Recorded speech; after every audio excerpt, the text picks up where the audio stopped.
There is a big difference between the what we want to accomplish and the how we get there. So often, and I am guilty of this too, so often we get so myopic in seeing just one how to get to the what, that the what stops being important, but the how starts becoming important. What we have to remember is that we have to identify what our desired outcomes are. We have to identify what the goal that we're trying to accomplish is, because there's a really, really good chance that there's more than one way to accomplish that goal. There's more than one way to get to that goal. And I see this difference between the how and the what playing out in two main spaces. The one is in conflict and how we literally work with each other. The second is all around feedback, specifically giving feedback. So I'll start with the first one, on working with each other.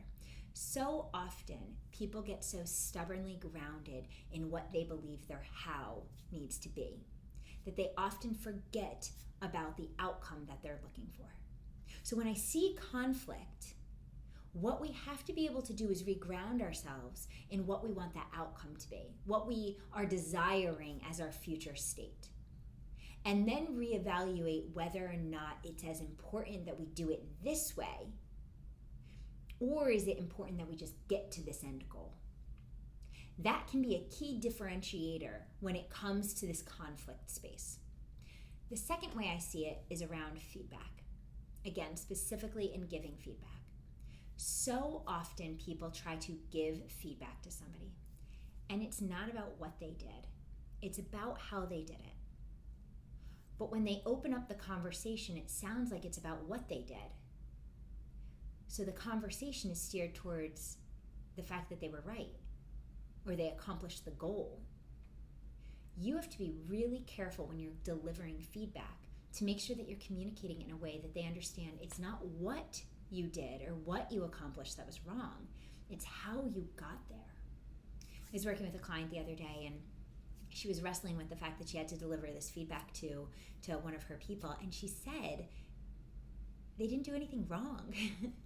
They didn't do it wrong, right? Like they ended up getting the right answer. But how they did it is they stepped on a bunch of people's toes. They made someone feel really, really insecure about their performance, and they did it pretty publicly. And so what we've been talking through is when they sit down to deliver that feedback, it can't be about the what. It can't be about the what they did. It has to be about how they did it. If they let the person they're delivering that feedback to start thinking it's about the what, that person's just going to be frustrated. They're not going to understand because they accomplished what they were supposed to accomplish. What they have to realize is how they accomplished it is what this conversation, what this feedback is about. So I want you being really careful about when you're communicating, are you communicating about the how or the what? And which one needs to be the topic of conversation at the moment?